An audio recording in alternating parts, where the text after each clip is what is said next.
Good evening, everyone. Welcome to our international webinar.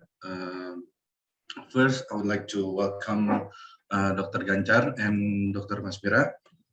Maybe for now will be the opening that will be conducted by Dr. Masmira.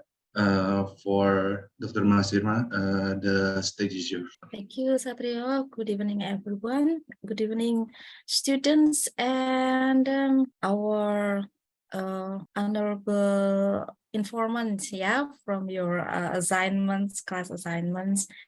Actually, this is the second year we are conducting this program that we are proud of, because it's part of our teaching learning process for international marketing subject, and we want to give you an experiential learning, a first-hand experience on how you conduct a consumer research, because you have to get to know your customer very well to be a successful international marketer, right? So here, as part of your final examination also, we would like to give you a chance to present your results of your consumer research, and let's see what your informants will say about what have you found. Okay, guys, thank you very much, and Mas Satrio, I will give the time for you. Thank you very much, Dr. Masmira. Maybe we can go to the first presentation, which is for the country of Belgium. That will be presented by Yugi and Pijar. The stage is yours. Okay, so can everybody see the screen now? Yes, it's very clear, Yuki. You may proceed, please. Okay. Good evening, everyone. We are here from Group 1. We will talk to you about the Belgium business potential. Okay, let me introduce myself. My name is Yugi Ainur Akti, and here are my friend Pijar Kalmaya. Pijar, please say hi. Hi, everyone. Hi, Pijar. Hi, Yuki. Okay, the next is table of content that we are going to present. There are 4 main topics. First, we will talk about Belgium in general. Second, we will talk about why we choose Belgium. And the third, we will talk about potential business in Belgium. And the last, we will talk about marketing mix. Okay, so this is our first topic, knowledge about Belgium. To start a business in foreign country, it is very important to study and know the country well, so that you can adapt well and support the success of your business. To get to know a country, at least we need to know about its geography, demography, culture, and much more. Based on our search on the internet and based on interviews we conduct with our Belgian friends, the following is the information we got. Belgium is a country in Western Europe with Brussels as its capital. Belgium has 4 seasons, which include summer, winter, spring, and autumn. The climate in the Belgian region is a maritime temperate climate. Temperatures are generally low in January, which is around 3 degrees Celsius, and temperatures are generally very high in July, which is around 18 degrees Celsius. Belgium has 11.4 million inhabitants. It is the 77th most populous country in the world. And then the official languages include Dutch, French, and German. This information is very important for designing marketing communication. One example is in making a website, so we have to use these 3 languages. The most consumed food in Belgium are waffle, chocolate, and beer. And then Belgians have low nationalism, and high individualism. This can be an opportunity for other countries that want to market their product in Belgium. Because of low nationalism, Belgian people will be open to accept products from other countries. As a member of the European Union, Belgium also adheres to the European Union trade policy, which broadly regulates international trade. Belgium was one of the first European countries to recognize Indonesia's independence. The dependency relationship between Belgium and Indonesia has been well established since 1949. Okay, the next topic is about why we choose Belgium. There are three reasons why we choose Belgium. The first reason is Belgium has very stable economy. Based on data from Statista Research Department between 2017 and 2020, the average monthly income in Belgium increased year on year. In 2017, the average person in Belgium has salary of 2.8 thousand euros per month. In 2020, the average person in Belgium has a salary more than 3.8 thousand euros every month. This is much higher than the average salary in the Netherlands. Besides that, Belgium gross domestic product or GDP has increased since 2010 from a GDP around 363.1 billion euros.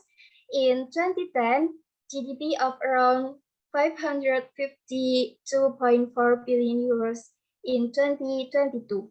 The second reason is good relation between Belgium and Indonesia. This is an opportunity for us to market our product in Belgium. And the third reason is Belgium has low nationalism, which make it easier for foreign product to enter Belgium. Okay, next we talk about potential business in Belgium. So, based on the interview we conduct, currently the products that are in demand in Belgium are products that are environmentally friendly. Currently, the market for natural cosmetics and natural ingredients has grown in recent years. And based on the statistics research department, in terms of consumption of cosmetics and personal care in Europe, Belgium is included in the top 10, and to be exact, ranks named with a consumption value in euros in 2021 reaching 2 billion euros or around 32 trillion rupiah. And in this case, Indonesia has the opportunity to enter the European market through skincare or personal care products, which Indonesia itself is well known for natural wealth potential. Indonesia has the potential as producer of natural ingredients in the food and cosmetics industries. In addition, many Indonesian cosmetics, personal care, and skincare manufacturers have implemented the use of natural ingredients in their product, which can be encouraged to enter the Belgian market. And then there are two ways to choose from: making completely new skincare products that are adapted to European standards and using natural ingredients from Indonesia. And second, or it could be by innovating and working with Indonesian producers who already have well-known brands such as Wardah, Marta Tilar, Sari Ayu, so they are willing to market their products to Belgium. Okay, now we talk about marketing mix. Okay, first it's about product. The products will over our personal care products, especially skincare, in which we have two options. First, producing them ourselves or working collaborate with Indonesian skincare companies, because we realize that special technology and expertise is needed to produce skincare with natural ingredients, and we don't have that manufacturer. And we decide to choose the second option. It's collaborate with Indonesian skincare manufacturers to enter the Belgian market. Okay, second, it's about price. The price that we will use is the price of each company, and then we mark up of marketing costs and profits for us. Okay, third is about place, and based on this graph, it can be seen that the majority of Belgian people prefer offline shopping instead of online shopping. Therefore, we will sell our products by online and offline by using the distribution network of retail stores in Belgium. For how we will choose a retail store, we will conduct survey and ask Belgian consumer where they usually buy their skincare. Okay, and finally, last but not least, it's about promotion. Among a population of more than 11 million people, 65% are active users of social media. And according to the information we got, the most used social media is Facebook, and therefore we will use Facebook a lot as promotional media. And to make it easier for consumers to find information about the products we have, we will also create accounts for other social media such as Instagram, Twitter, TikTok, and YouTube. Okay, that's all from our presentation. Thank you. Okay, maybe after the presentation, we're going to move on to the question part of the presentation. If there's any question. Satrio, before that, maybe we can ask the panelists from Belgium. Is there anyone from Belgium that arrived in our session? Okay, sir. Is there anyone from Belgium that are the panelists of the first group? Yes, that's me. Hello, Okay. everyone. Hi, everyone. I'm Azia from Brussels. Yeah, so yesterday we had an interview for this presentation. And yeah, it's true that Belgian people like natural skincare. And I think because Indonesia has a lot of natural skincare, I think it's so it's suitable if there's an opportunity to distribute and market their products in Belgium. Yes, I can see also my friends to be using such skincares in Belgium. Okay, that's great. Thank you, Aisha, for your coming into our Zoom. You're It's welcome. important for us to understanding about the culture in Belgium. So thank you for being the informant. May I ask something? Yes, sure. Don't you think our skin with their skin have different condition? Yes, I do. I think, Also? of course, I do. No, I can't say that word.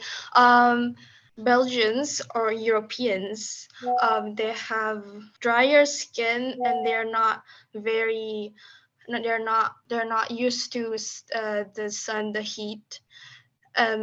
And we Indonesians, we have more darker skin, right? And we are more exposed to the sun. And since I live here, I am used to the skincare here. It's very toxic. It's full of chemicals, and it's not natural. And I see my friends, they have really, really dry skin by using this very toxic products. Yeah, I think it's good if they try Indonesian skincare for once. Like Asian skincare could be good for their skin. So even though it's different, but yeah, that's what I think. So there is possibility for you to open Jasa Titip skincare from Indonesia to Belgium? Should I? No, come on. Why is that? Why is that possible? It's not possible to conduct Jasa Titip skincare Indonesian. If you want to, yeah, sure. Maybe you It's can bring possible. some product from Indonesia, the skincare from Indonesia, and Yeah, I think asking them about the possibility, and you can do the just tip then. yes, that's possible. Yeah. Okay, Yuki, Pijar, I already open market for you, so you can make collaboration with Asia to distribute skincare from Indonesia to Belgium then. Okay, I give the opportunity for you again, Satrio. You can continue with Q&A maybe, please. Okay, thank you, sir. Maybe after the panels, we go to the Q&A. If there's any question, you can raise your hand by using the Zoom feature. Okay, if there is no question, maybe we should go to our. Okay, maybe we should go to the handing of our certificate for the panelists. Maybe for the host, we can pin me and the panelists and also the group one, so we can take a picture. Okay, I take a picture with certificate. Okay, 1, 2, 3. Okay, one more. 1, 2, 3. Okay, thank you. Thank you so much, Pijar and Yugi and also Asta. Maybe we should go next to the next presentation. First for them, Satrio. Okay. Let me give applause for all of you who are presenting about Belgium possibility. Thank you. Okay, we should go to the the group that conducts the research in Malaysia, which is Nadia and Kevin. The stage is yours. Can anyone see the screen? Yes, Good, good. it's already there, Kevin. So please. Okay. Thank you, Satrio, for giving us the opportunity. Good evening, everyone. We are here from Group 2, and we will present about the potential business in Malaysia. First of all, my name is Muhammad Kevin Hendaksa Putra. With here my partner Nadia. Please speak up, Nadia. Introduce yourself. Okay, hello everyone. This is me, Nadia Naimuna. Then we will continue to discuss 5 topics from the table of contents regarding our marketing strategy before we comment our business operation from Malaysia's geographic and demographic, business type, customer behavior, product mix, and lastly target specific market. Now, firstly, I will provide an overview of the country we have chosen, which is Malaysia. Malaysia's geographic state is a basically Southeast Asian country with a federal constitutional monarchy consisting of 13 states and 3 federal territories. It is geographically divided by the South Chinese Sea into 2 regions, which is Peninsular Malaysia and Borneo. Kuala Lumpur serves as the national capital and largest city, while Putrajaya functions as the central government hub. Malaysia's proximity to Indonesia presents excellent opportunities for us to market our product there. Additionally, there are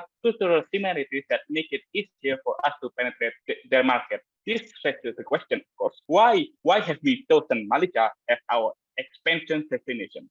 There are two answers. From first perspective, which is the demographic. According to Worldometer, using the latest population data from UN, Malaysia has population around 33 million people, which is a lot. And next, its GDP per capita ranks 14 in the world, with around 11,000, and the data indicates a rising trend from last year, which is from this alone it can shown as a good indicator. And lastly, Malaysia's total GDP is ranked 42nd among 169 countries worldwide, with a value of 372 billion. This demonstrates the country's strong economic potential as a market for our product. Next, from the factor of gender composition, 51% of Malaysia's population is male, while 48.9% of its population is female. And from the age composition, according to the Statista 2021, the population age of distribution in Malaysia shows that age of population is around 60 years old to 64 years old. This demographic aligns well with our target market as young adult marketers, as we share similarities and can easily understand their behavior, making it easier for us to market our product effectively. Now, another reason for choosing Malaysia is the ease of doing business in the country. According to the World Bank 2020 report, Malaysia, in terms of ease of doing business, Malaysia gained a score of 81.5, indicating favorable conditions. Additionally, Malaysia scored 83.3 for starting a business category, which is of course very easy. And lastly, in terms of ease of starting a cross-border, Malaysia scores 88.5. In conclusion, Malaysia's strong economy and favorable business environment make it an excellent potential market for our product to expand our product there. These are the primary reason why we have chosen Malaysia to launch our business. The next section will be elaborated by my partner. So this is our research about Malaysia's consumer behavior. So Malaysia's consumer encompasses a wide range of industries, including retail, food and beverage, healthcare, and tourism. The sector is driven by a growing middle class with increasing disposable income, as well as a rising population and urbanization. Malaysia's retail industry is particularly significant, with large multinational retailers operating alongside local stores and markets. Other than that, the food and beverage industry is another crucial component of Malaysia's consumer sector, with diverse array of cuisines and dining options available to consumers. And based on our research through our Malaysia, we found that product characteristics we want were as follows, like are important need for everyday life, and especially for students who live alone. It's very important to buy food products. And the second is easy to get. So easy to getting an item is a very important thing to consider before buying something. They say that the easier the item is to buy and reach, the more they will be considered for purchasing. This can also encourage customer of getting goods. And the third is affordable price. So affordable price is important, especially for students. And they think about Indonesia. So food, according to their opinion about Indonesian food, is Indonesia has interesting food rich in taste. As we know that Indonesia has a variety of spices and herbs, so the taste of the food is famous for its rich taste. Next. So based on the behavior profile of Malaysian consumers, here's the product that we will offer. So bakso aci. Bakso aci is a dish originating from Garut, then developed by further by culinary entrepreneurs. So that is spread throughout the country. And this is the bakso aci product that we're going to offer. We can next slide. Yes, instant bakso aci. Instant bakso aci, a product from micro, small, and medium enterprise called bakso aci Maknyos or Boci Maknyos. And why this product? So the reason is it has a rich taste of Indonesian spices. That's why many people from Malaysia is interested in this product. And the second is bakso aci is an Indonesian culinary that is much sought after in Malaysia. And the third is, of course, this product is easy to get, has an affordable price, and of course, it is halal certification provided. And next slide. For this product, we provide affordable price starting from 10 ringgit per pack, and we also provide bundling prices for large scale purchase. And where can we place this product? So we can cooperate with local distributor in Malaysia for the how to entry the, so we can use export. And the promotion, we will also use social media marketing and collaborate with local influencers who engage in the food sector. Like after we research at Arving from the beauty Instagram there, and at Adik Foods also of product they are will do co-branding if necessary. Okay, next slide. So this is our specific target market from 13 until 65 years old, men and women. Malaysian has an interest in Indonesian food, has a high interest in spicy food, and also F&B entrepreneur. Okay, that's all from us. And this is our friends. After the presentation we have done, we will invite one of our friends who can attend this webinar tonight. The one is Jihan from Malaysia. Welcome to Jihan as a panelist from Malaysia.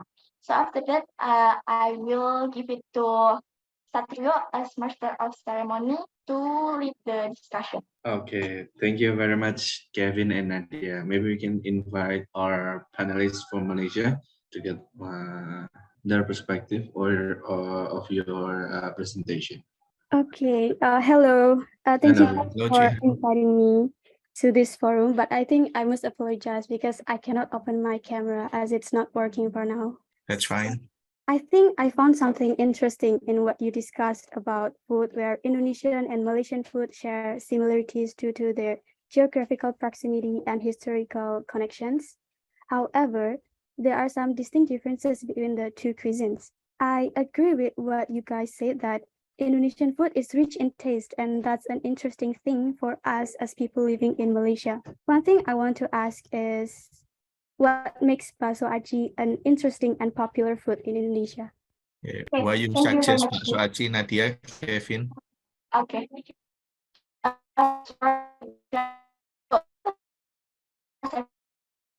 bakso aci is interesting and popular food in Indonesia. The first is because it stands out with its unique and delightful texture.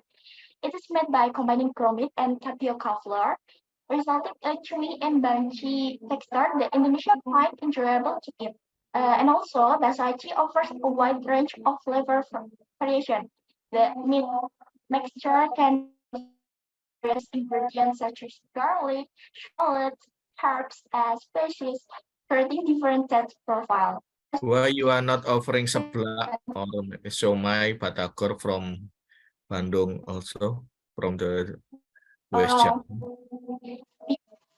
Because I think if bakso aci have a cultural significance in Indonesia. Particularly is a representation of Indonesian street food culture. It is often enjoyed as a shared meal with family and friends during social gatherings and festival occasions. So if seblak maybe, if we pack it in the instant, it something really difficult maybe if we want to export to Malaysia, because if seblak maybe we consume it in a wet way, not in an instant way like that. Maybe it's from my opinion. Oh, great. I think that sounds very interesting. I hope to be able to try bakso aci in the near future. And thank you, Nadia. I think that's all from me. Jihan, have you been in Indonesia before? Maybe you Yes. go to Bandung, I guess. I went to Bali. Oh, you already go to Bali. But Yeah.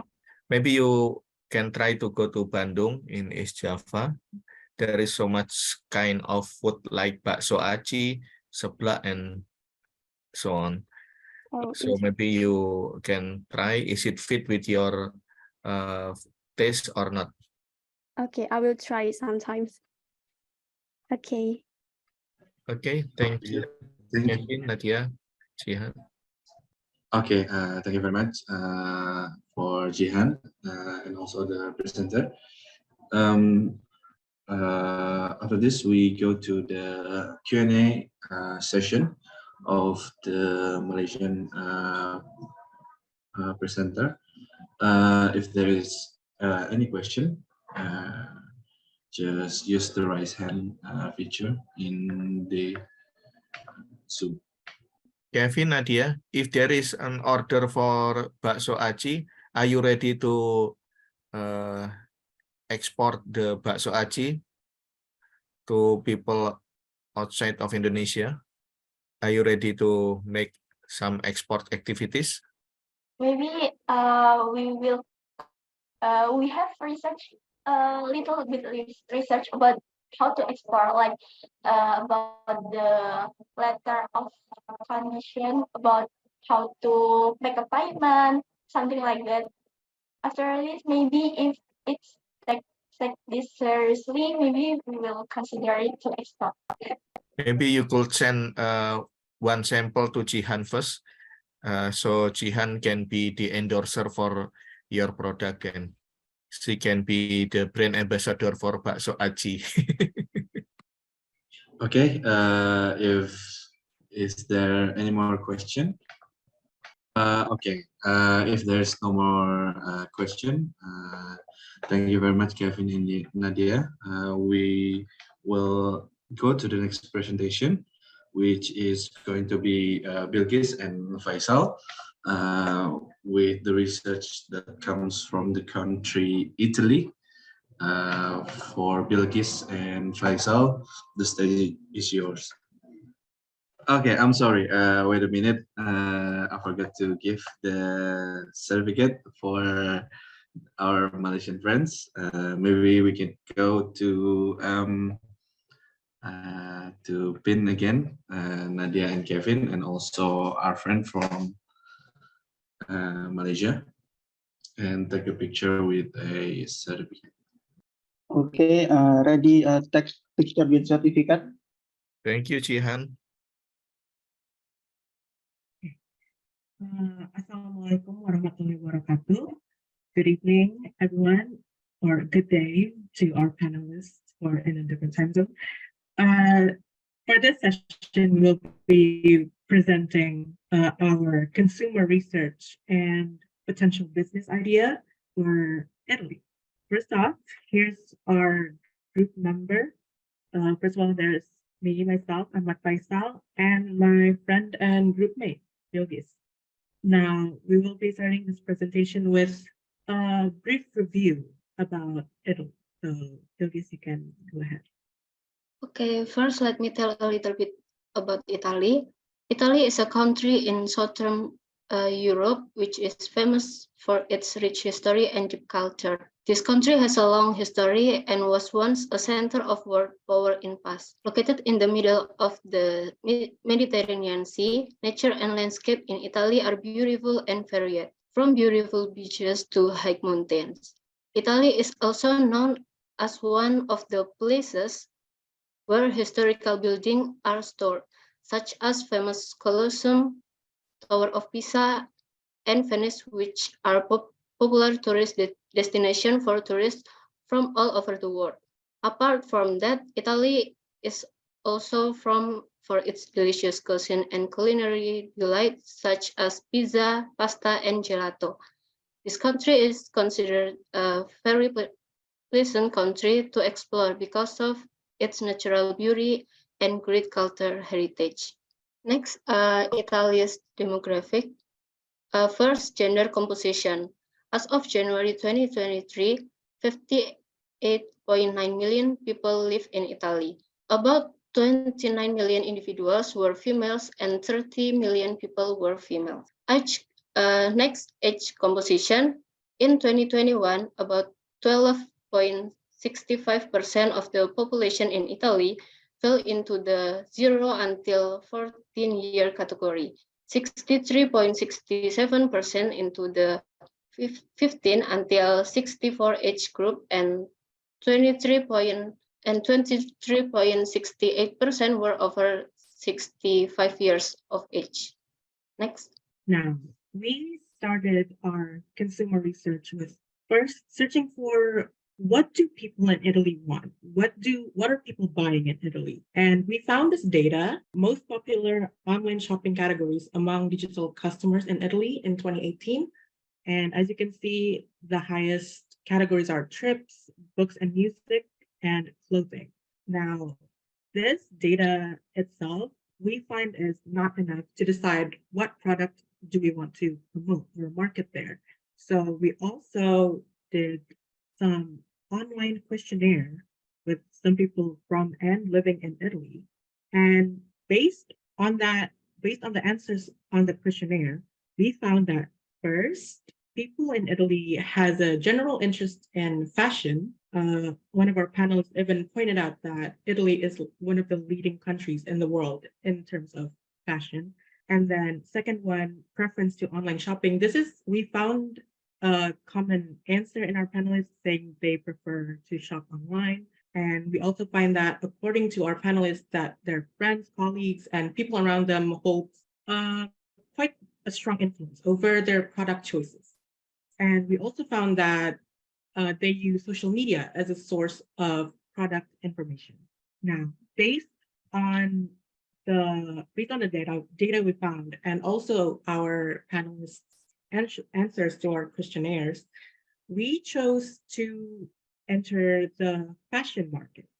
If you remember previously, that fashion and clothing are one of the highest categories that are shopped online in Italy. Now, I want to talk about a little bit about the fashion market in Italy. The revenue in the fashion market is projected to reach $20.10 billion in 2023. The revenue is expected to show an annual growth rate of 15.81%, resulting in a projected market volume of $36.16 billion by 2027, with a projected market volume of $336.80 billion in 2023. Most revenue is generated in China. In the fashion market, the number of users is expected to amount to 33.91 million users by 2027. Now, the fashion market, there's different types of categories we will talk about, and we will be talking about. The first one is accessories, which are accessories that complement a person's outfits, like watches, jewelry, scarves, shawls, bags. The second one is apparel, which is the main clothing item that you wear on your body, like dresses, shirts, pants, skirts, and also jackets and coats. And third one is footwear, which is items you wear on your feet, like shoes, boots, sandals, sneakers, and also socks. Now, among these three categories, we choose to market an accessory item, specifically a handbag. My group mate Douglas will be giving you a brief product description. Next, about the product description. In our questionnaire, we also ask about what are the unique buying habit or preference that you have noticed in the country of Italy. From this question, we found the answer that the unique buying habits that were noticed by our respondent were fast fashion purchases. So we offer sling bag product like this one. The product we offer is a sling bag with a dominant batik motif. Our goal is to offer this sling bag product so that user can introduce batik which is one of Indonesian culture. With this batik pattern sling bag product, people will immediately understand that batik is not only used in the form of clothing product, but also accessories such as sling bag that are practical but still elegant. Next. Now, this is our target market. We chose this target market based on our panelists' demography, so 18 plus years old, and prominently women, however, anyone can buy, and Italian, since we are targeting Italian, and has an interest on other countries' culture, has an interest in fashion accessories, and has a preference for online shopping. This last one is specifically because of our distribution plan, which is by e-commerce. We will be distributing our products via online deliveries, and we will be also listing our products on e-commerce sites. Now, these are the most used marketplace websites in Italy. So these are the sites we will be using to list our products. Next up is the promotion plan. Yes, promotion plan. As of January 2023, Italy had nearly 51 million internet users, representing more than 86% of the country total population. Social media users in Italy number around 44 million or 74.5% of the population. The high number of social media users in Italy makes social media promotion more effective to implement. Okay, these are the list of most used social media in Italy. So again, these are the sites we will be putting our ads in, specifically Facebook and Instagram, since they're the most used. This is an example ad for our product. Now, this is just a sample name. This is not the final name. And yeah, other than for putting ads, we will also be making social media accounts as means of communication. That since we are selling our product online, which is prone to delivery issues, our consumers can just message us through social media accounts instead of making reports in the e-commerce sites. For the pricing, the price that we came up is 5 to 7 euros per products. We came up with this price point after comparing prices in the e-commerce site listed before, and we compared it to products that are similar, and that's how we come up with this. Before we get to the Q&A and get to the panelist who is present here right now, I would like to talk about this feedback from one of our panelists who is not present. She said she thinks that the ad we should be using in our the language that we should be using in our social media ad should be in Italian because it seems more personalized and targeted. We just wanted to address that. We did this did came to mind when we were designing our example ad. It's just that the problem is neither of us speaks Italian, and we were a bit hesitant to just use Google Translate just in case something gets mistranslated or got lost in translation. So yeah, we just avoided that risk. That is all from our presentation. For time and place, I will be returning to our Master of Ceremonies. Okay, thank you very much for Faisal and Bilgis. Maybe we because there's no panelists, we can go to There's one. Okay, there's one. Okay, maybe we can invite our panelists to go up in the stage. I'm here. Can you hear me? Yes, we can hear you. Hey everyone, thank you so much for inviting me here. Like, I'm so happy to know this one. Basically, like, I've been living in Italy for a long time, so I could be enough to be representative of Italy. This is like very interesting product that we can try, especially we're still young and we have a lot of motivation to start. But as we remember that Italian people, especially local people, we love made in Italy product. We really love our product. So it's quite hard to involve in the market, local market, because we are Indonesia is a little bit underrated country, I guess. Because whenever I say, do you know where is Indonesia? They probably say that Bali or from African country. Here I want to suggest, like, I just give a little bit feedback. I really love your product. I want to see how it looks like in the reality. Sorry, there is a sound. I think with the partnership, you can start your promotion with Indonesian embassy, I guess, in Rome or Milan. Because when you start the partnership with Indonesian people here, you can expand your market. Because when you just start with internet, it's quite hard.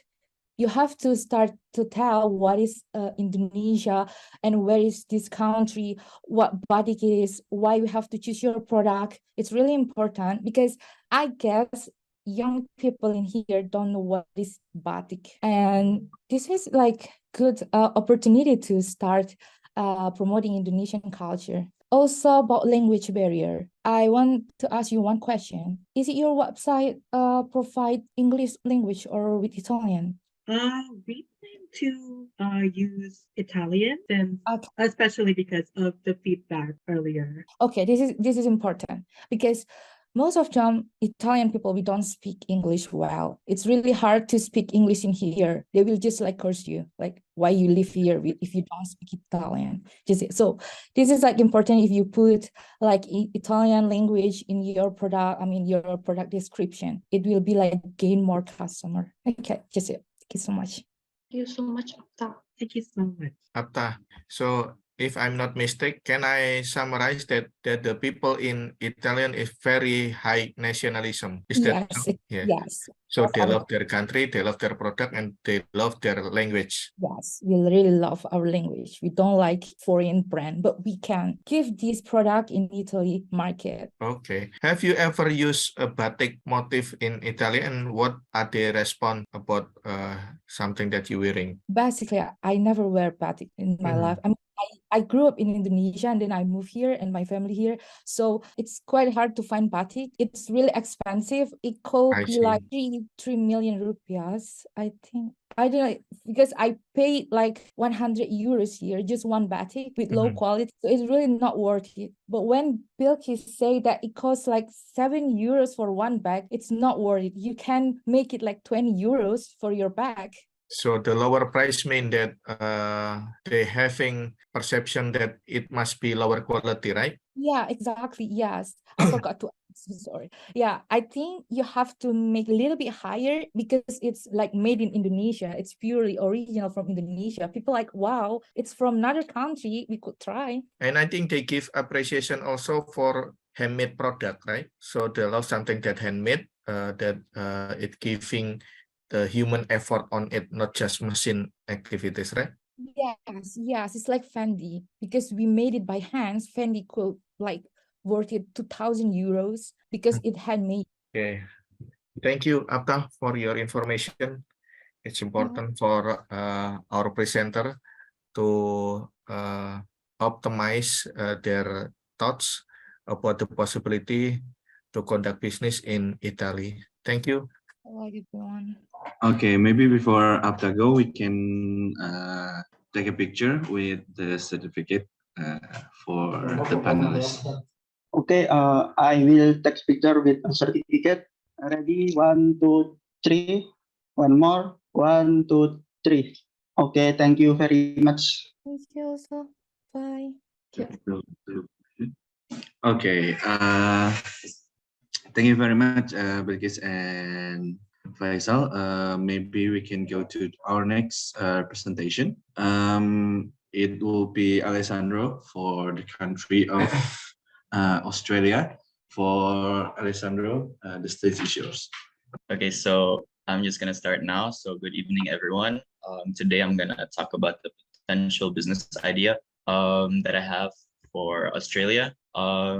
So firstly, before we get into the details, just an introduction. My name is Alessandro Cartina, and my panelist would be Nicholas, who is a Indonesian student that has been studying in Australia for the past 4 years.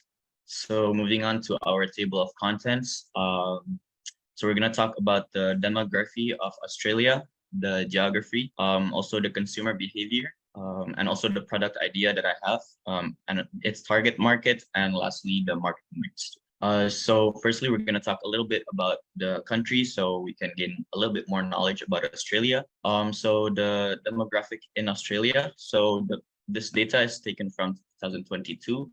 And Australia's population is around 25.73 million people, while its gender demographics is 12.98 million people for females and 12.75 million people for males. And as we can see here, there's a little bit more females than males in the country. And for another important aspect that will relate to my business idea or product idea later on is with the geography of Australia. So Australia is basically a big island that is located in Oceania, near New Zealand, and also not very far from Indonesia. And Australia has many beautiful nature sites, like, for example, its beaches, oceans, and also many more. This makes the beach and ocean tourism in Australia a big success. A lot of people go to Australia for example, snorkeling, diving, and a big sport in Australia is also surfing. So a lot of people go to the country to visit their beaches and ocean. So, but why did I choose Australia? So the first reason is geographic reason. So Australia being not that far from Indonesia, this is why I chose it. Also, the shipping cost, if I were to make this concept a reality, would be smaller compared to shipping to other nations. And also there are also a number of Indonesian products that are already present in Australia and is already a pretty big success in Australia. And also due to like the geography and all, a lot of Australians are also aware of some Indonesian culture. So this information is taken from my panelist, and he also asked some of his other friends if they know about the Indonesian culture. So most of them answered that they know the main ones like batik, wayang kulit, and etc. So moving on to the main topic of this presentation, which is about the fashion industry. So fashion trends in Australia. So after asking my panelists several questions through an interview, we concluded that Australians are very big on comfortable and casual wear. And these items, they include graphic tees, t-shirts, shorts, jeans, simple shirts, and also due to like a lot of beach tourism, they use a lot of beach / Hawaiian shirts. So for the consumer behavior, so most of the people in Australia now shops online. Online shopping in Australia has experienced a major increase due to the digitalization of the world. Taken from one of our sources, Australia's online shopping industry is worth now over $47 billion. And the market for these online shopping industry has grown by 8.9% in 2022. So with the rise of TikTok and Instagram, most of the people, before they buy, they have this ritual of looking at these apps when they want to decide which products to buy. So they usually look on Instagram or TikTok on their favorite influencers to see what kind of fashion styles or what kind of fashion items that they're using at the moment. And also, again, a lot of people in Australia is aware of the Indonesian fashion culture for the most part, such as batik and etc. So what is this product idea or concept that I have? So I'm calling it Batik C. So this, we can see this the logo. So what is Batik C? So it's a batik floral shirt with like a Hawaiian and beach style, so making it more casual and informal, which is what we discussed earlier, what Australians like to wear on a daily basis. So it's gonna have a batik style with like floral designs, and the target market for our product would be anyone in the age of 15 to like around 30, or in other words, like teenagers to adults. Also people that likes to visit beaches, that likes to stay in the beach or surf, and also people that likes flower or floral designs. So lastly, we're going to talk about the marketing mix of the product. So the product itself, we already discussed, it's like a batik Hawaiian beach shirt. The price would be $11.50 excluding shipping, at $11.50 Australian dollars. This already excludes shipping. So the place where the products will be sold will be mainly in online shops like eBay, which is the main online shop in Australia, and also Amazon. And also there's one online shop in Australia called The Iconic, which is a fashion online shop that a lot of people use to buy fashion items in the country. And lastly, how are we going to promote this product? So we're going to promote this product through social media, Instagram, TikTok, and Facebook, etc. We're also going to pay advertisements in these social media apps. And also we're going to try to promote the products through Australian influencers.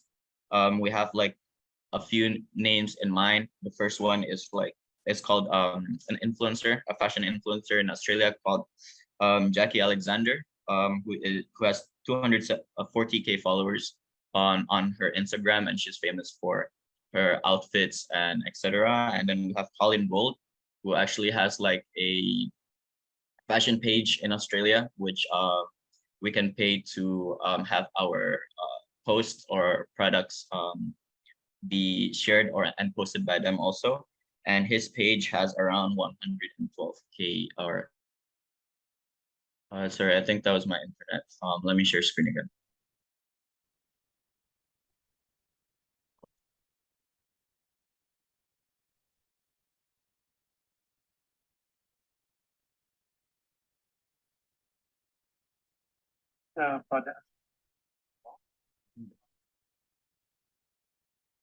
There is no sound on your video.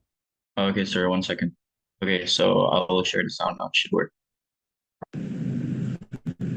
I think the product is very suitable to the Australian market, especially since that going to beach and enjoying time in the nature has been a favorite recreational activity for people in Australia. And that's why looking at the style and also the material that is being used by the product, I think the product can gain a lot of traction in Australia itself, especially during the warmer months of summer and spring, and also autumn, wherein people opt to spend their recreational activities outside.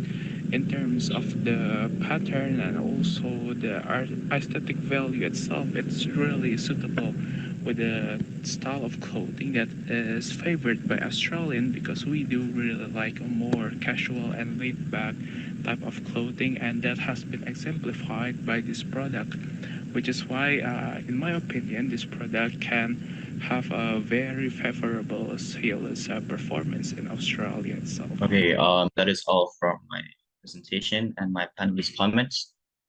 Thank you everyone for listening. Okay, thank you very. Okay, thank you very much, Alessandro. I see that there is one raised hand. Maybe. Oh, it's. Yeah, it's me, Satrio. Okay, Alessandro. Okay. I want to ask you about Okay. the patency. Is there any question for Alessandro presentation?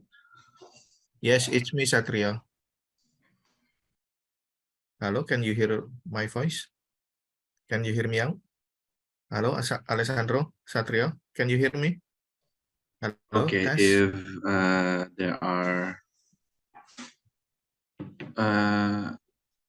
okay, Dr. Ganjar, do you have any question?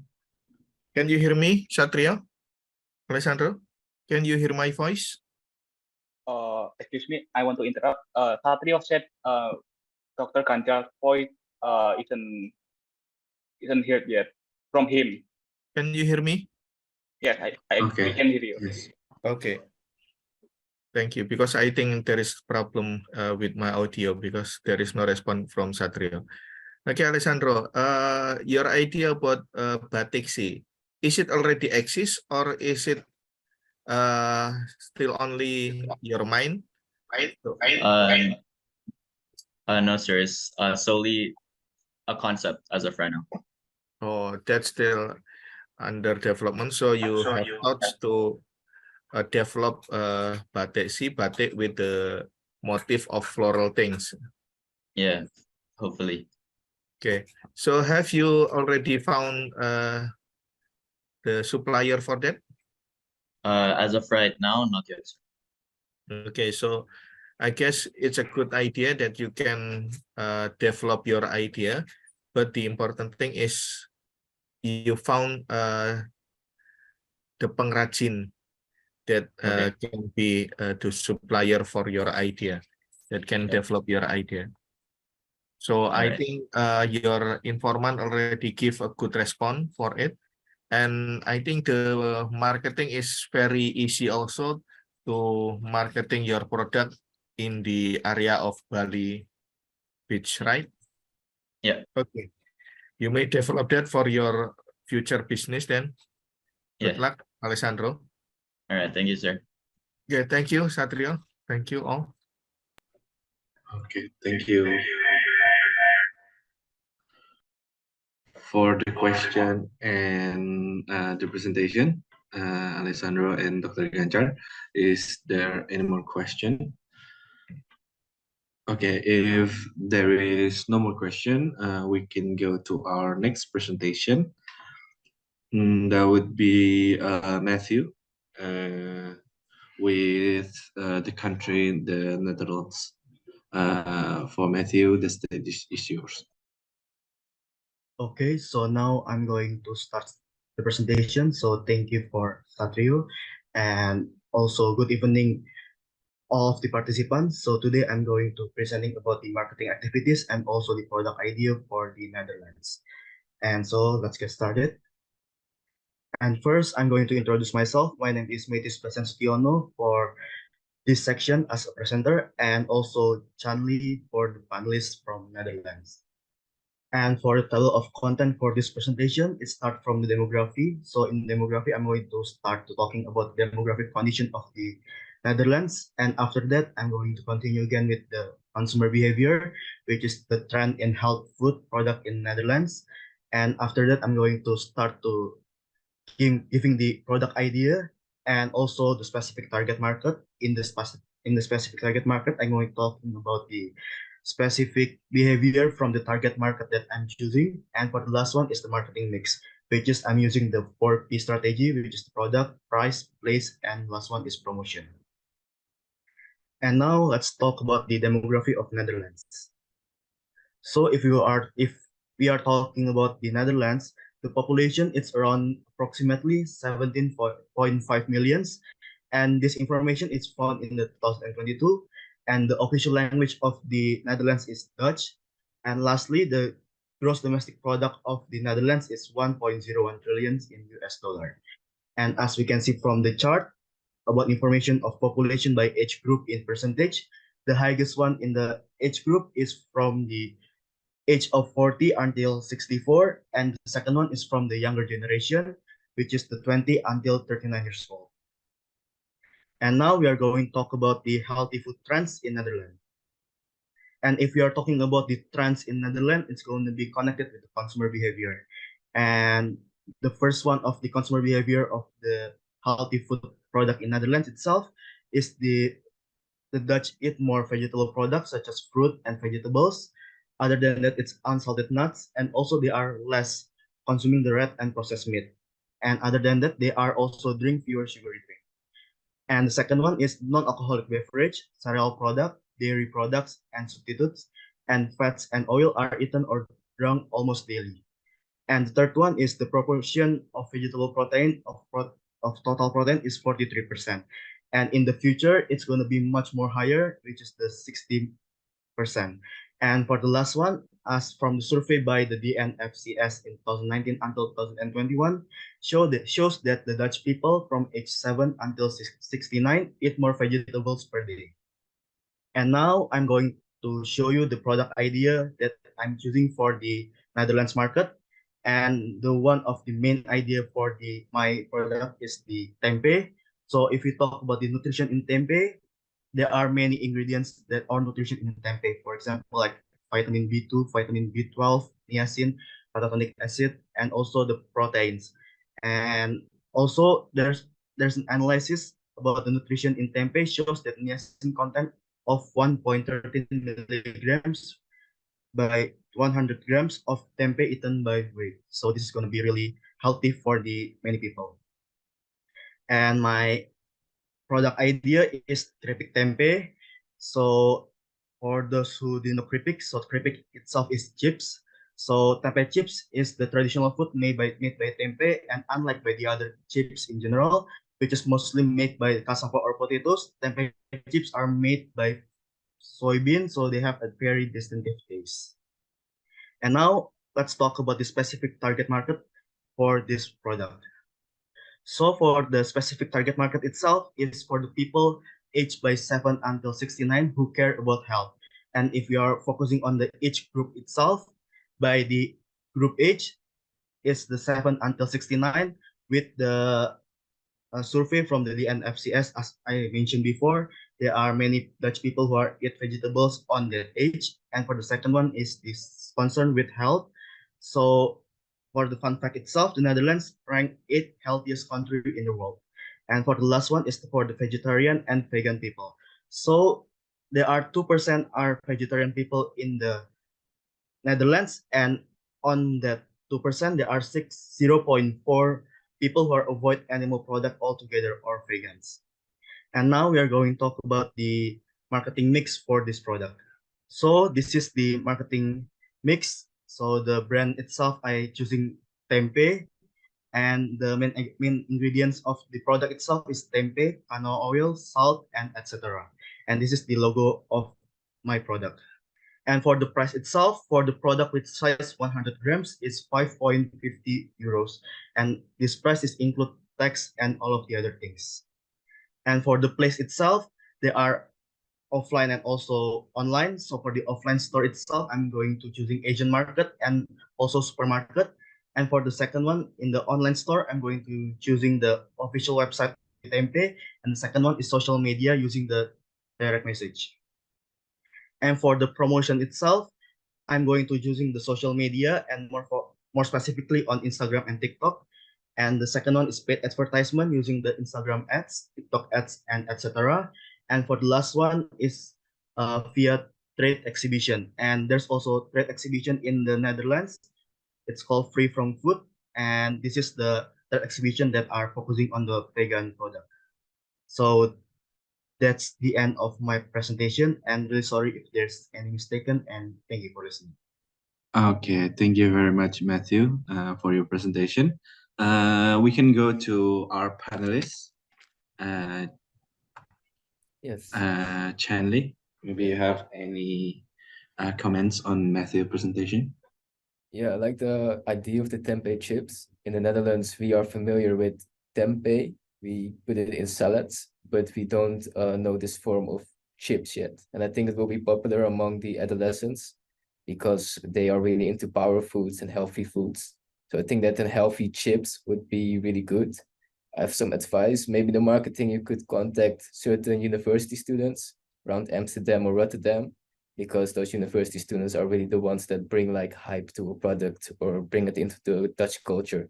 And when the younger people eat something, then the older people will usually follow. So I think that the tempeh chips have pretty good potential to become a popular product in the Netherlands. Okay, thank you very much, Chanli. Maybe we can go to the question. Is there any question? Okay, if there's no more question, I think we should take picture with our panelists and also For a second, Satrio, may I ask to Chanli? Okay, sure, sir. Thank you. Okay, Chanli. So if I'm not mistaken, people in Netherlands live in healthy lifestyle, right? Yes. So do you always read the ingredients of the products? Do you always read that how much is the calorie, how much is the fat, something like that? It depends per person. Some people are really dedicated to the little details, but some people are only attracted by simple words like healthy food or power food. Okay, so that's something that you have to taking notes, Matthew.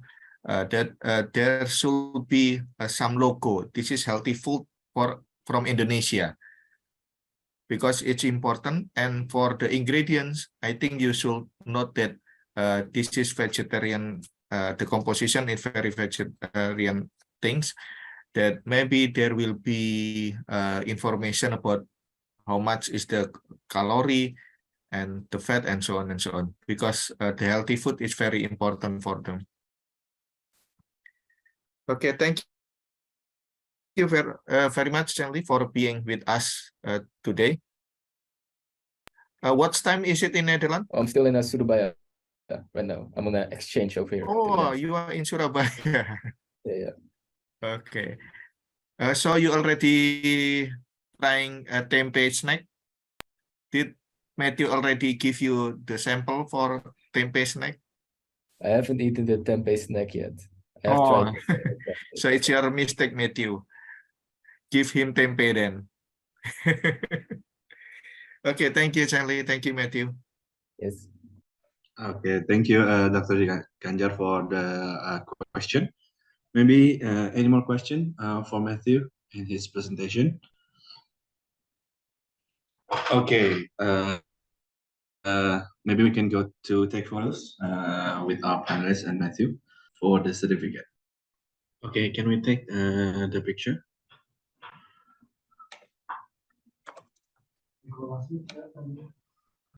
Okay, we will take the picture for 3, 2, 1. Thank you. Okay, thank you. Thank you, Chanli, and also Matthew. Maybe we can go to the next presentation, which is myself with the country of France. So good evening, everyone. My name is Ahmad Satrio. Today I will be giving my research that I take, which is the gaming industry in France. Next slide. So the purpose of this study is to find out what is the landscape of gaming industry, especially in France, and whether Indonesian could make a product that is affordable and also relate to French people. So France is a country in Western Europe. It has 67 million people. With the capital of France, it is known for fashion, its beaches, and also the beautiful city. Next. So this is the question that I asked to my panelists. In order to know what are the games that are being played, they said that they like trendy games that are being played, like Hogwarts Legacy, Valorant, League of Legends, and etc. And then next. And also what type of games. So he said that they typically like the games that are open world based game with progression. They also like MMORPG. So open world is a virtual world which the player can approach objective freely, as opposed to a world with more linear and structured gameplay. MMORPG means massively multiplayer online role-playing games, which is a type of video games that combine the element of role-playing with the gameplay of multiplayer online gaming world. So, and then next. So, what are the esport or the gaming scene in France?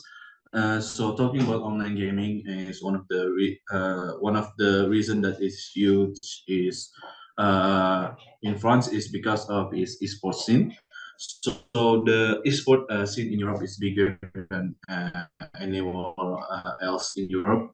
Esport team are based in France that composed from French people, and international competition being held in big scale or grander scale. I think these are the reason why gaming are so popular in France and also in Europe.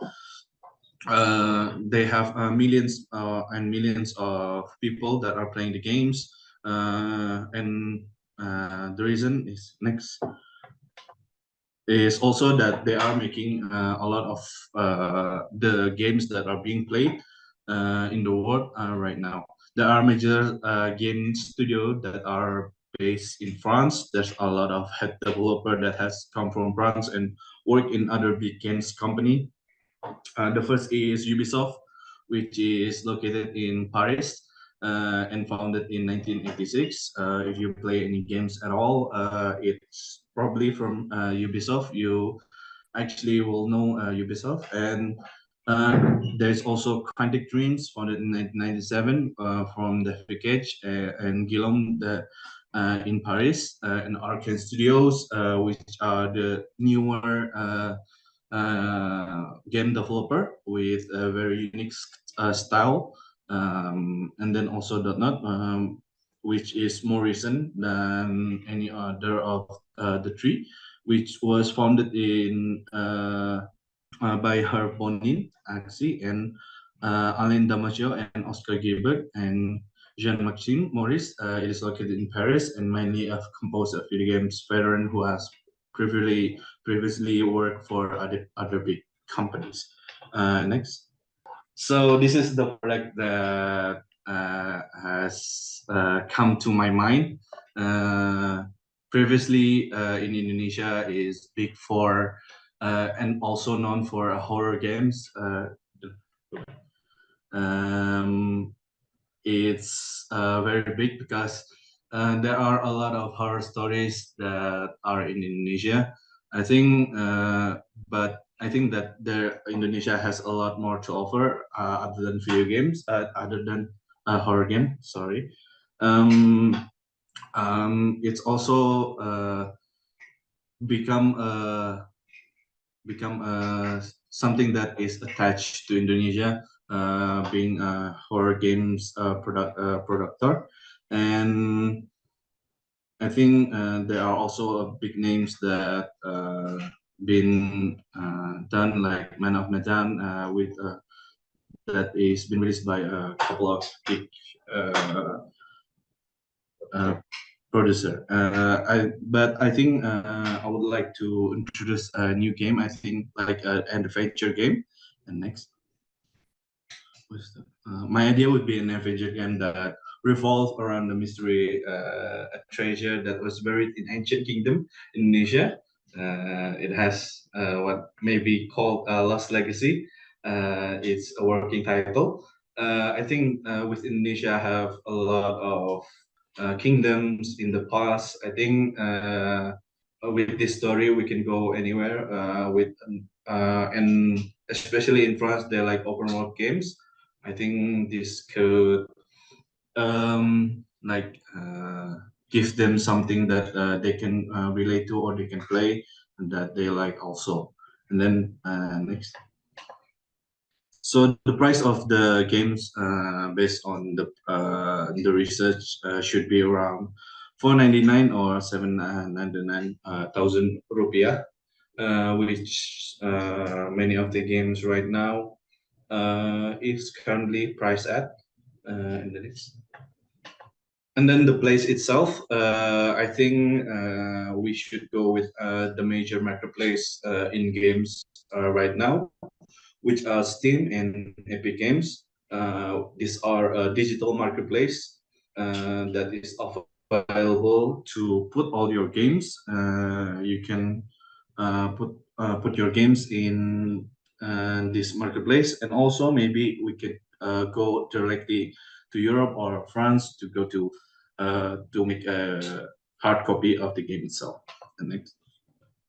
And the promotion should be with social media. We get a trailer for social media in YouTube and also with Twitter and TikTok and etc. And also advertising. The trailer will be playing on TV or radio. Next. Yeah, I think that's all for me. Thank you. But the next is should be my panelist, but my panelist couldn't come right now because he actually is working and still hasn't texted me back with the comments of my presentation. Yeah, I think that's all for me. Thank you. Okay, Satrio, thank you for your presentation. I think it's very interesting to become esport industry. That it's very interesting and it can be promising also, right? So it will be your future business. What do you think? I hope so. I plan to go to like this industry after I graduate. Okay, great. So I bet that your thesis should be in a gaming industry also, right? Maybe. Okay, but I think you should give more challenge in your promotion, Satrio. So it doesn't only give information, but you should give them the challenge. Give them challenge to trying to adventure in exotic Indonesia, something like that. So usually gamers love to be challenged, right? And maybe you can have a challenge the team from friends that they can doing some battle with Indonesian players. So give challenge to them. I bet that they love to be challenged, to be tempted by Indonesian players group.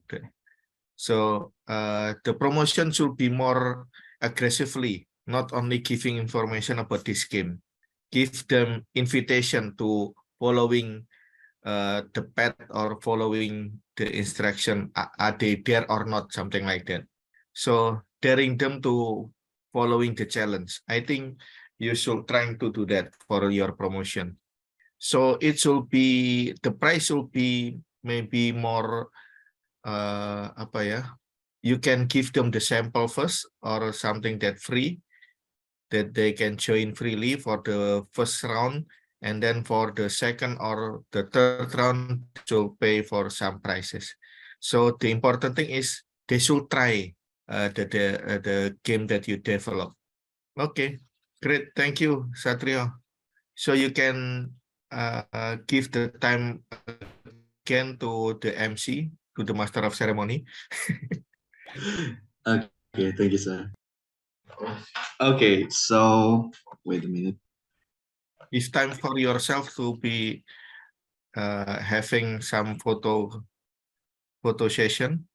Yeah, unfortunately, my cousin couldn't come right now, sir. He has to work. So I think, so I'm back as Master of Ceremony. I think we can go next to the presentation of Hanan with the country of I'm sorry, not Hanan. I think it's Adila and Fauzi with the country of Singapore. Adila and Fauzi, this is. Okay, thank you. And good evening, Mr. Gancar and friends. On this occasion, me with my friend Adila will present about the potential business in Singapore. Next, presentation of project by my name is Fauzi Tajuddin and my friend. Hello everyone, my name is Muhammad Adila Mubarak Privyandi. And this is all my buddies in Singapore for our information, but unfortunately, all my buddies except Dika couldn't attend because there was some schedule at this time. Next. Okay, about demography in Singapore, as of June 2021, the population of Singapore stands at 5.54 million people. 4 million are residents, consisting of 3.5 million citizens. The remaining 1.45 million people live in Singapore are classed as non-residents, a group consisting mainly of foreign students and individuals on workplace. Singapore has one of the high GDP per capita figures in the world. In 2021, Singapore nominal GDP was approximately 337 billion US dollars, with a GDP per capita of around 58,000 US dollars. Singapore economy is highly developed with key sectors including finance, manufacturing, information technology, tourism, and logistics. Next. And this is Singapore's structure chart from 2011 to 2021, and all of them are dominated by the ages of 15 until 64 years. And then the 0 until 14 years are decreased from 2011 until 2021, but 65 and over are increased. Next. Okay, this about gender. The sex ratio in Singapore in 2021 is 109.82 males per 100 females. There are 3.09 million males and 2.81 million females in Singapore. The percentage of female population is 47.66% compared to 52.34% male population. Singapore has 0.28 million more males than females. Next. Next is a geographical condition. Next. Singapore is an island city-state and country in maritime Southeast Asia, located at the end of the Malay Peninsula between Malaysia and Indonesia, as well as the Strait of Malacca and the Southeast China Sea. And then politically, Singapore is considered as a parliamentary republic with a dominant party system. And then Singapore's capital city is Singapore. Then the entire country is considered a city-state, and the city of Singapore serves as its capital. Next. Okay, about climates in Singapore. Singapore experiences relatively consistent temperature throughout the year, with average daily temperature range from around 26 degree to 31 degree.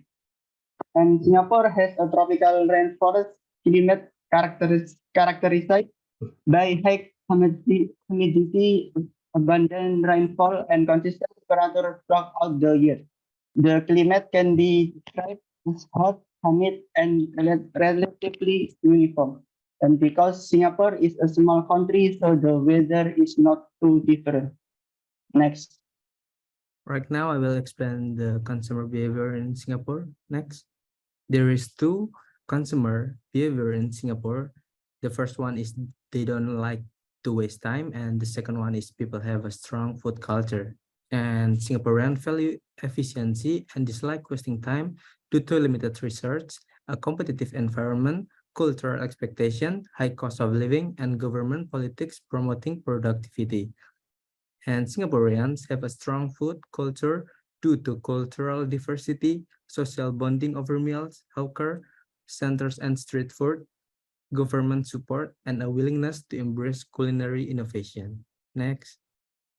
Okay, with behavior that don't like to waste time, it can be concluded that Singapore have a fast-paced lifestyle. And the next. Next is the marketing mix, also known as the 4Ps of marketing. It's a framework that helps business design and implement effective marketing strategies. It consists of 4 key elements that need to be considered when developing a marketing plan. These elements are product, price, place, and promotion. Next. Okay, this is an example for our product. There are several variants, including chicken curry, beef rendang, pop chicken, and others. The next. Next, I will explain about our product description. Padang Frozen Food is a renowned brand that offers a wide range of authentic Indonesian in frozen form. Our products are inspired by the rich culinary heritage of Padang, a city in West Sumatra, Indonesia. Each dish is meticulously prepared using traditional recipes and high-quality ingredients, ensuring an unparalleled taste experience. Next. About pricing, our products have an affordable price range from $5 Singapore until $10 Singapore, depending on the type of product. We will also provide discount for purchase of more than one and provide special discount. Next. And we will also open an unofficial store on Amazon, Shopee, and the other e-commerce to make it easier for customers with various features provided by e-commerce. Next. Okay, we make sales using the official website to make it easier for international buyers. And next. We also do promotion through e-commerce, Google, also Facebook advertising. Next. The promotion we promote through social media such as Facebook and Instagram. Next. And next, I will explain about Singapore's tech-related stats. Next.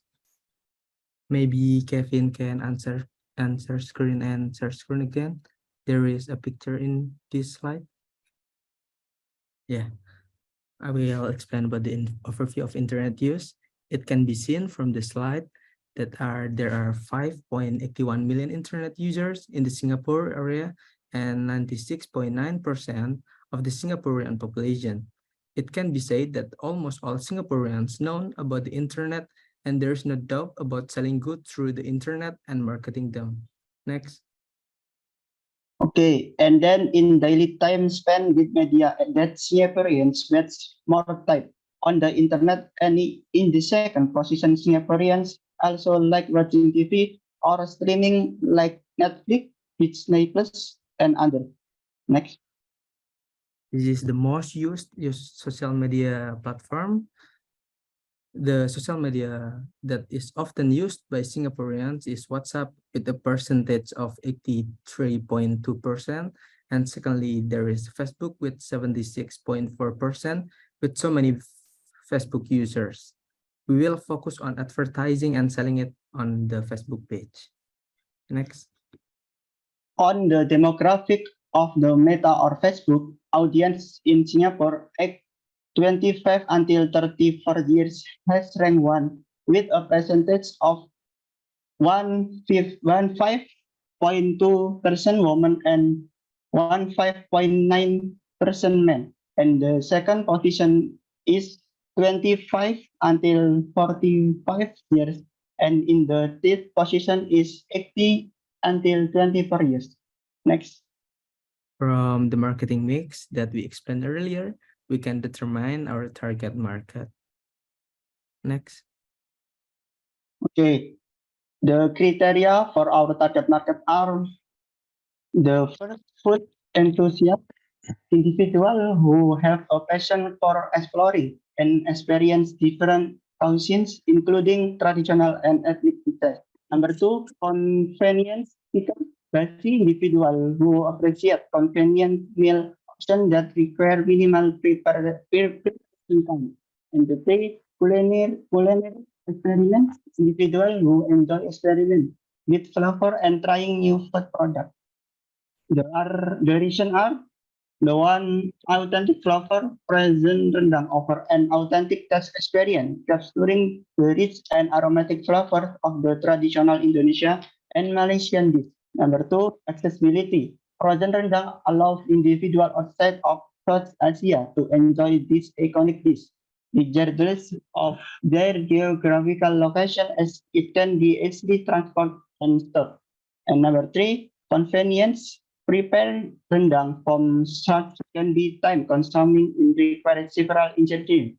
Frozen rendang provides a convenient solution, allowing consumers to enjoy this flavor dish without the extensive preparation and cooking time. The next. Okay, that concludes our presentation. We apologize for any shortcoming and thank you. Okay, thank you, Adila and Fauzi. Maybe we should go next to our to the panelists for the country Singapore.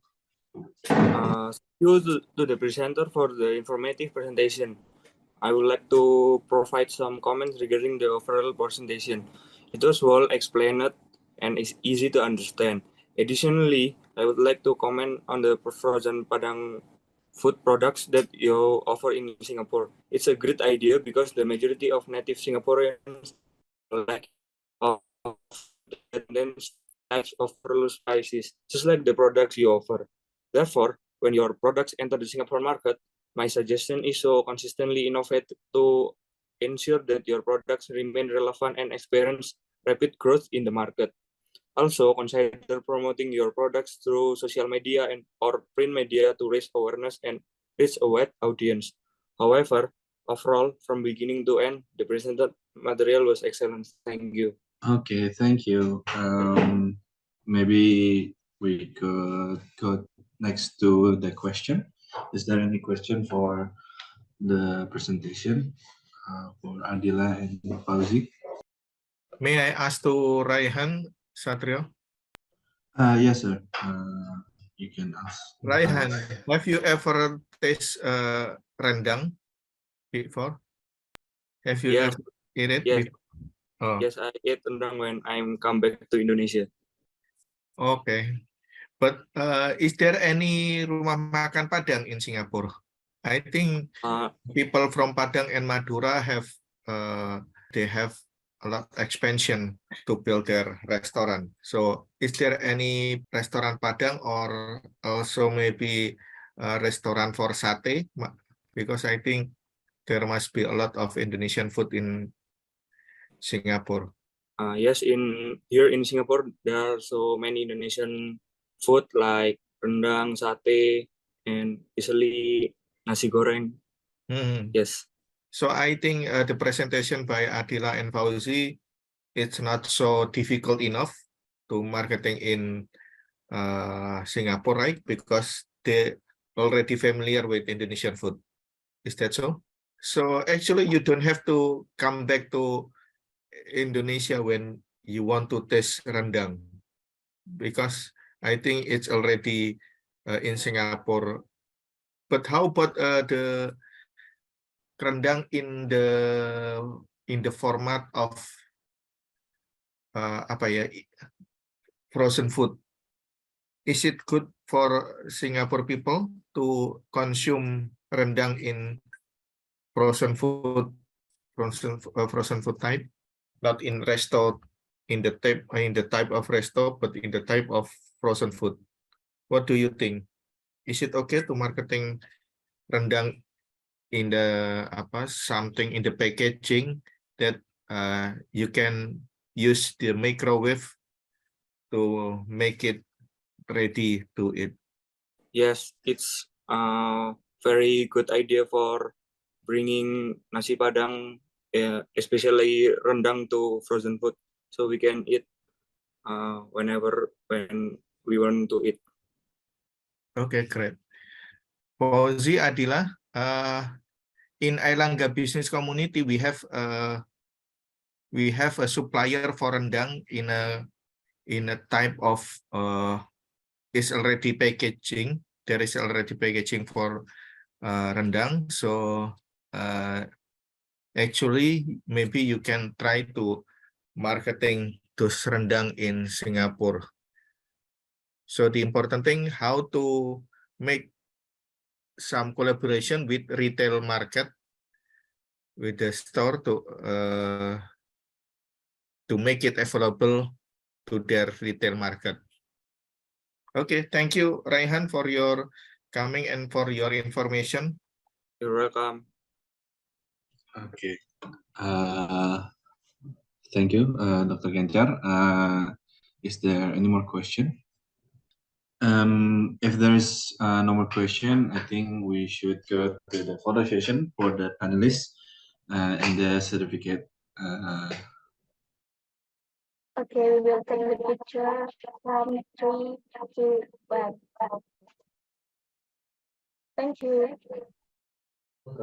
Okay, thank you, Raihan, Adila, and also Fauzi. We should go to our next presentation, which are the United Kingdom. That would be, the presenter would be Hanan. For Hanan, the stage is yours. Good afternoon, everyone. So today I'm going to present my business ideas. So before we start, I'm going to introduce myself. So my name is Hanan Zain Ashidki. You can call me Hanan. And for the panelist itself is my friend called Arjit Ratha. He's a student of London School of Economics and Political Science. And then to start off with, the United Kingdom was made of England, Scotland, Wales, and Northern Ireland. It is an island nation in the northwestern Europe. So the United Kingdom is the home capital to London, a global influential center of finance and culture. And moving on, for the demography, so the population of the UK is around 66 million people, with 51% of the population is female and the rest of 49% is male. So the UK is a very diverse multicultural society with the largest groups ethnic in the UK include white British, Indian, Pakistani, Black African, and Black Caribbean. So the country has a history of immigration resulting in a rich tapestry of ethnic background. And the age distribution in the UK is relatively balanced, with a significant proportion of the population falling into the 25 until 54 age group. And then for the consumer behavior itself, so the consumption of coffee in the UK has been steadily increasing. So coffee has become an integral part of many people's daily routine. So there is a growing demand for specialty coffee in the UK. Consumers are being more knowledgeable about different coffee origins, brewing method, and flavor profiles. Many coffee enthusiasts in the UK are interested in brewing coffee at home, so they tend to invest a home espresso machine to enjoy their preferred coffee beverages in the comfort of their homes. And then the UK consumers are increasingly conscious of the environmental and ethical aspects of their coffee choices. They normally look for the fair trade, Rainforest Alliance, and organic certification to ensure that the coffee they consume aligns with their values. Last one, the convenience of online shopping has extended the coffee industry. The UK consumers increasingly buy coffee beans or pre-ground coffee online, either directly from specialty roasters or through their subscription services. And for the target market, for my ideas would be working individuals. So it's typically between the ages of 25 and 40 to 40 who often lead busy and on the go lifestyles. Secondly is university students from significant target market for coffee in the UK. And they seek affordable options for coffee. And thirdly is health conscious consumers. This market segment focuses on health and wellness and may prefer low calorie or plant-based coffee options. And lastly is the coffee enthusiast itself. So it's often referred to coffee geeks or who are passionate about the entire coffee experience. They enjoy exploring different origins, roasting profiles, and brewing methods. So for the marketing mix itself, for the product is called Forget Coffee. So he embraced the exotic allure of Indonesia with every cup, experience the passion, craftsmanship, and rich heritage of Indonesian coffee by indulging in exceptional beans. So by the flavors and the stories that our Indonesian coffee beans have to share. And the price itself, for 500 grams would be around £8, or which is around 160,000 rupiah. And for the plates itself, I have decided to go on the supermarket. In the UK, there are three main big ones, which is Tesco, Sainsbury's, and Asda, as well as local coffee shops around the UK. And the customers could also buy and get their coffee online through Amazon and eBay, which is the most used e-commerce in the UK. And lastly is for the promotion itself. Firstly, I would use paid advertisement. So in this, I could use like TikTok ads or Instagram ads or YouTube advertisement to promote my product. And secondly, I would use like social media. In this case, I could use like influencers to promote my product, as well as like to endorse my product. And lastly, in order to get recognized in the UK, I would need to join the exhibition, which will be available on the 29th until the 1st of May, which will be held in Birmingham. So in order to promote and to get more recognized in the UK, I think by joining the exhibition would really help to boost my brand image. And I think that is it, sir. And for the panelists, since he couldn't attend in today's session, he actually has already sent me a voice note commenting about my product. So here is his comment, sir. Coffee is a really popular drink in the UK, and a lot of people are looking for something new. So I think a coffee like that from Indonesia, which is really unique but still has its richness, can do very well in this market, because a lot of people they're getting tired of the coffee that we have here. It's just the same thing over and over again. A coffee like that, which is something new, something inventive, can really, put a dent in the market here. And then also you can tell the people that this is a coffee from a tropical place. It's farmed ethically and it's got good quality as well. And I think that is for my whole presentation. And thank you very much.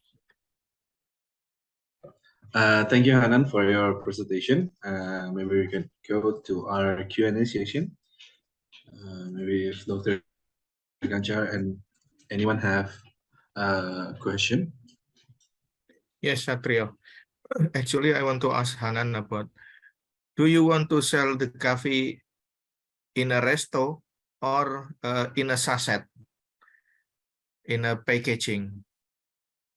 It's actually gonna be in like packaging because I already mentioned about the price. For every 500 grams, it would be around 8 pounds, which is around 160 rupiah. So what kind of target that you will dealing with? Is it for the young people or adult people? More of like adults, from people who are working and university students. Okay, so we should discuss about the packaging, right? Because the packaging will be different for different kind of segmentation. So if it for executive, must be different for the coffee for the students of college. So you have to make understanding about that also. Is your friend from the workers area or students? He's actually a student, sir. He's studying in London right now. Okay. Which is very like well known for like the coffee shops. There are many coffee shops all around London. Okay, so I think he just like you, that maybe you like to hang out in a cafe shop, like, right? If you're in their home, did they have a like for with set using that at home? You asking about something at home? Most people in the UK have actually automatic brewing machines at home, so they can make whatever coffees they have that they want during the day. So it's easy and practical to use when you have like automatic coffee machine, brewing machine. Okay. And I think you should discuss also something that like your friend that discussing in Netherlands, that their lifestyle is going to healthy lifestyle. So maybe you should give something that showing up that the coffee is good for healthy lifestyle.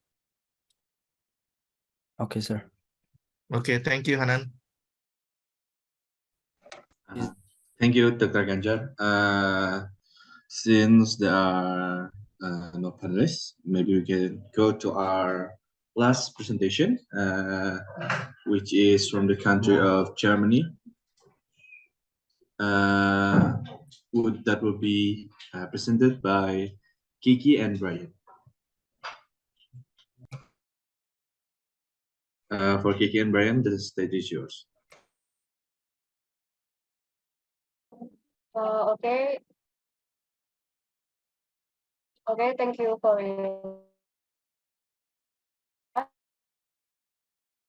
what business potential in Germany.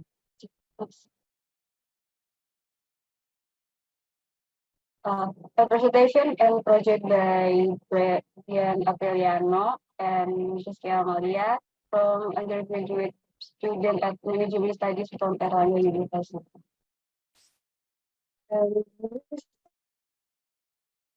Manda, Ferdinand, Fitri, Anna, and Joshua. Unfortunately, they couldn't university. Next slide. Here is the table content that we will discuss tonight. Next slide. First, we start from Germany's demographic. The population of Germany in January 2023, according to the data portal, was around 83.31 million. And 27% of Germany's population is female, while 49.3% of its population is male.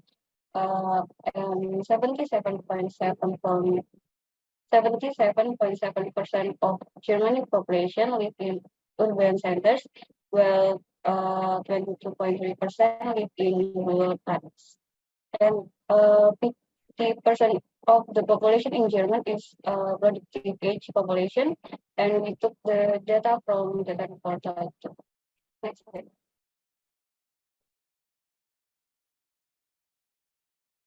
Next, the majority of German population is Protestant Christian and Catholic. German is multi-ethnic countries. In addition to native German, there are also ethnic groups such as Turks, Italian, and Poles. Next. Next we have consumer behavior on Germany.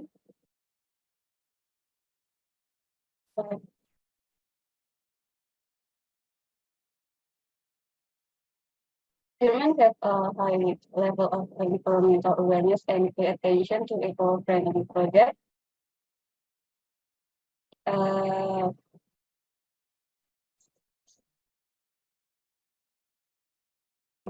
That allow all minimal environmental impact. So they look for projects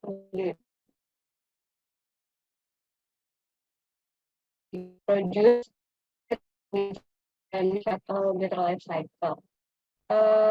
They are most like label and certification that indicate an environmental friendly projects such like German environmental label or Blue Angel and Fair Trade label. Next.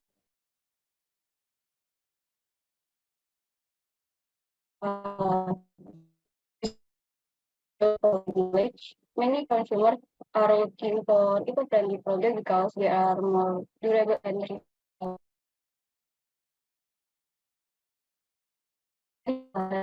convenient. We have our German respondent that they prefer eco-friendly products. Therefore, we choose eco-friendly fashion product to sell and promote to the market. To Germany. Okay, next we're going to talk about the target market for our products. So the criteria of the target market will be divided to three. The first one is men and women aged 69 till 24 years old. And secondly, people who have a high interest in sustainability. And thirdly, someone who is who has a passion in shoe, or we used to call it shoe enthusiast. Next. Okay, next we will going to talk about the marketing mix. The marketing mix consists of 4P. 4P is product, price, place, promotion. And on the next slide, we're going to talk about all four of these. Okay, next slide. Okay, so the first one is the product introduction. Next. Okay, based from the consumer behavior of the touch, we would like to introduce our very own product. Our product is called Kelana. Kelana is our eco-friendly shoe crafted with a deep commitment to sustainability and the environment. Our shoes are thoughtfully designed to minimize their ecological footprint without compromising on style, comfort, or durability. We start by carefully selecting high quality, sustainable materials. They are made from recycled plastics and organic cotton to responsibly source leather alternatives. Every component is chosen with the utmost consideration for the planet. We strive to reduce waste and conserve resources by incorporating recycled materials into our shoe construction, ensuring that every step you take leaves a positive impact. Beyond our eco-friendly quality, our shoes are designed for everyday comfort and style. Whether you're exploring the city streets or wandering into the great outdoors, our footwear offers the perfect blend of functionality and fashion-forward design. Next. So this is the product catalog for our Kelana shoe. Can go next. Okay, and for the price point, we will sell our products starting from 30 until 60 euros or 450 to 950 rupiahs per pair. And for the price, we will sell our product at that price point. Why? Because it is a fair price point for us to sell to the market in Germany. We sell our products so much below under the price of the other competitors such as Nike, Adidas, and many more. Next. And for the place itself, we're going to sell it on e-commerce such as Amazon and eBay. In the quest to reach a global customer base, we have chosen the online marketplace of Amazon and eBay. Amazon and eBay offers a fast customer base and a robust logistic network with millions of active shoppers. Our eco-friendly shoe can reach a diverse audience, including environmentally conscious consumers, not only from Germany, but also from around the globe. Besides that, Amazon and eBay's user-friendly interface make it easy for us to create and manage our product listings. Okay. Besides using e-commerce, we also develop our own website to sell our products. Dedicated website allow us to tell our brand story in a compelling way. We can highlight our sustainability materials, ethical manufacturing processes, and the positive impact our customers make by choosing Kelana shoe itself. And for the promotion, we can use social media such as Instagram, Twitter, and TikTok. As we know, social media platforms provide us with a global reach and the ability to connect with environmentally conscious individuals. We leverage captivating visuals, engaging storytelling, and relevant hashtags to grab attention and inspire conversation around sustainability. And besides social media, we also use word of mouth. As you guys can see, word of mouth is probably the best and the cheapest form of advertising. So by using word of mouth, we as a Kelana producer, we encourage our customer to do word of mouth to the others. Next. Okay, that's it for all. Just like Kiki say, that our panelists cannot come here with us today because they're on the middle of exam. So they already gave us comment about our presentation. Maybe Kevin can. There is no sound on it.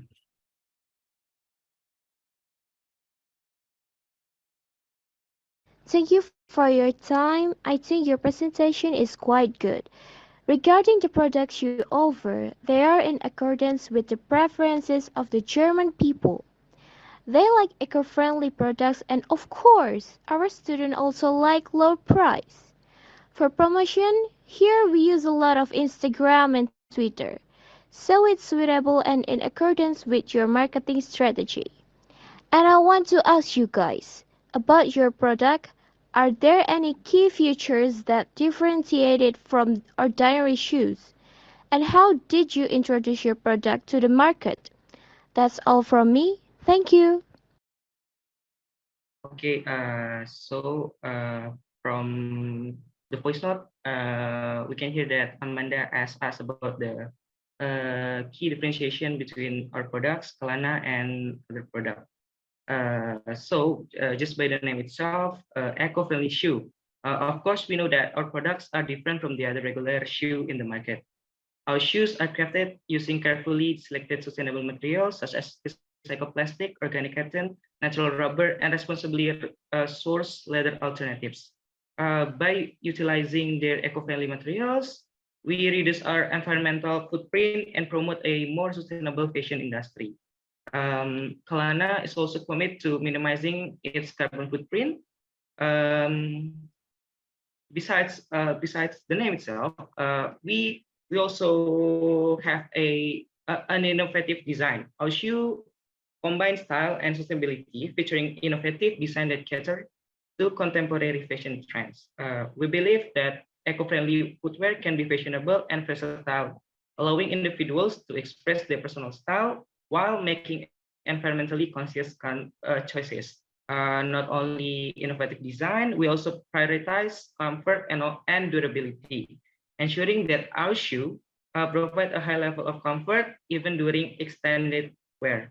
Our focus on quality craftsmanship and materials result in long-lasting shoes that can withstand the test of time, reducing the need for frequent replacement and minimizing waste. That's it from me. Maybe Kiki. Okay. Yeah, thank you for your time. I will answer the question. So the way we introduce product media to post in social media such as Instagram and TikTok. In addition, we will also use the word of mouth, method, which can help introduce the advantage of our project. That's it. Thank you.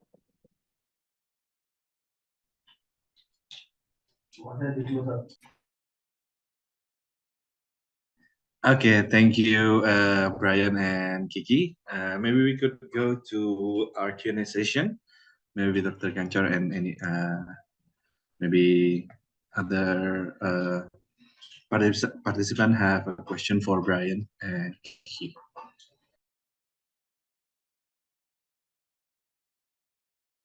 From my side, I think we can learning from other presentation that Europe country love something that friendly environment, eco-friendly, healthy lifestyle. So we should give more dominant attention for that things. So there should be any logo of healthy lifestyle, of eco-friendly, green product, and so on and so on. That's something that we should put in our product about green marketing things. And for the promotion, I think you should make collaboration with some NGO that working in activity about protecting the environment for healthy lifestyle and so on and so on. So I think you should trying to make collaboration with something like Greenpeace or other organizations that work in that area.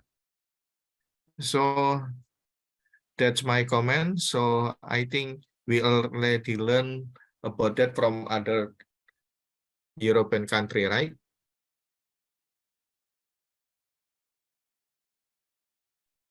Yes. Okay, thank you, Priyan, Rizky. Okay, thank you, Dr. Ganjar, for your question. And after this, the presentation from Brian and Kiki marks our last presentation. Before we close this webinar, there are some closing remarks from Dr. Ganjar. Maybe the stage is for you. Okay. First of all, I will give my big applause for all of the presenter today, for all of you guys. So thank you for all of you that already trying to make a good event in a very limited time, right? You preparing this event only for a couple of weeks, right? And you made it. So thank you. I'm proud of you. That just like something that already mentioned by Dr. Masmira, that this is the course that give you experiential based learning, that you already learn about the concept and theory of marketing management. And in this course in international marketing, we just trying to apply the marketing management into international area. So we want to give you the experiential activity. Right now, you already know, but that we have many differences in many area of geographic. In European country, we saw that they really take attention for healthy lifestyle, about handmade products, and then about healthy products. And of course, about eco-friendly product. So the important thing to marketing of our product into their country is about following their standard. So you already learned about that. In Asian countries, just like Malaysia and Singapore, maybe we have some common activities, some common food things. So it's much more easily to go there. And many of Indonesian people already marketing Indonesian product to Asian countries, just like Malaysia and Singapore. So we already heard that there are so many food that already Indonesian food that already marketing in Malaysia and Indonesia. So it's much more easier for you to marketing other product in their country, especially the new snack like tempe or just like bakso aci. So I think you can do that. It's much more easier because they already know about Indonesian food. So we have so many kind of possible product that we can sell to other geographic area. So hopefully it can give you inspiration about how to doing business in other country. So you are not just doing business in Indonesia, you already prepare yourself to get into other market. So this is something that we want to share to you, that this is something that we can just giving you classically by teaching methods, that you only hear the theory and concept, but by this activity, you already know by your own self that learning other country is very interesting. It's just like when we read Surat Al-Hujurah ayat 13, the verses 13, that we discussing about we should learning other culture. That God create us differently to make us understanding others, not to fight against others. So we have to understand about other culture, European country, in Asian country, African country, and so on and so on. So this course give you many experience. So you already trying to presenting in English. It will give you the skill to present, especially in English. So you already learn all of the things. The important thing is your bravery. So sometimes when you communicate with others, it's not about the grammar, it's not about the structure, but it's about your bravery to communicate with others. So thank you for all. Thank you again. Something that I will wait is submitted your presentation, your PPT in hebat.learning.unaid.id. So just share your presentation on Hebat. And based on our event today, maybe it much more easier for me and Dr. Masmira to give you an A score, hopefully. Hopefully. Okay. So again, thank you, guys, for your good effort for our event. And I already give you the example also that a good news is a good news. For media, if we can give them a good news, they will share it to the public.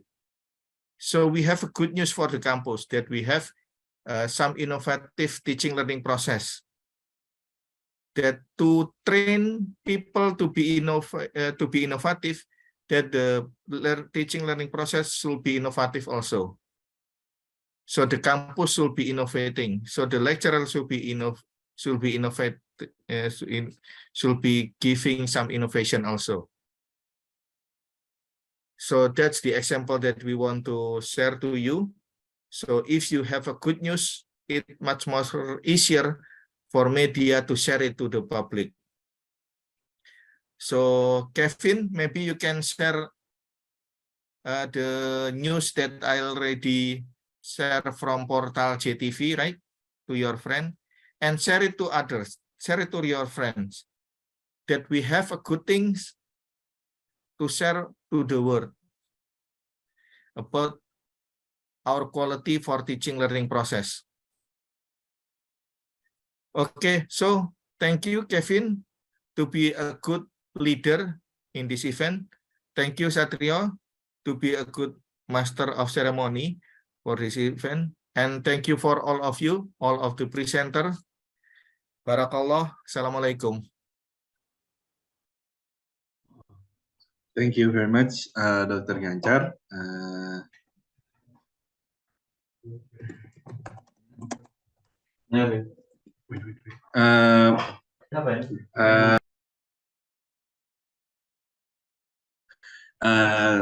So thank you for your closing remark. This marks the end of our webinar. Thank you very much for coming. See you all again. Bye. Thank you. Mas Kevin, can you put the record in YouTube channel and share it the link to me? Which YouTube channel? I mean, is it? You can do it with your YouTube channel. Oh, okay. And share the link in my channel then. All right. Yes. All right. Okay. Right. Sir. Okay. Thank you. Meet you in other course.